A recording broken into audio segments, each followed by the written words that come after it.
In today's video, I'm going to teach you how to fix broken lines not showing in AutoCAD. If you've drawn a dashed, hidden, or center line, and it looks like a regular continuous line, don't worry, your geometry isn't wrong. This almost always means the line type scale is set too large or too small for your drawing. The good news is, there's a single setting that controls how those dashes and gaps display across your file, and adjusting it takes just a moment. Here's the idea. AutoCAD uses a global line type scale to determine the size of the dashes and the spaces between them. Bigger numbers make the dashes and gaps longer, smaller numbers make them shorter. If the scale is too big, the dash pattern can stretch so far that it looks continuous. If it's too small, the pattern compresses into tiny marks you can't see. So our goal is to find a number that makes the pattern readable at your drawing size.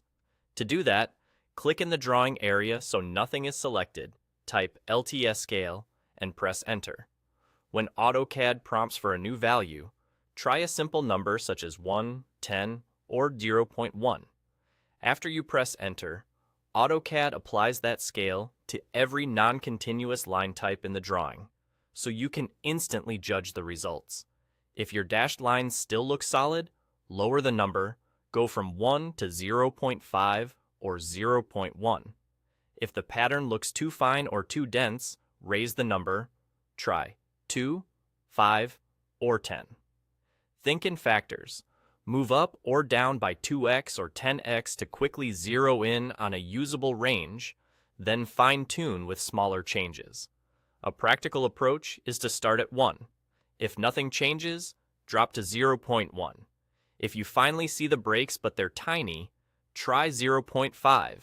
If they become too spread out, step back to 0.25 or 0.3. On the other hand, if you started at 1 and your lines look dotted and sparse, jump to 5 or 10. The right value depends on how large your drawing is and the units you're working in. So there isn't a single perfect number. Just adjust until the pattern reads clearly on screen.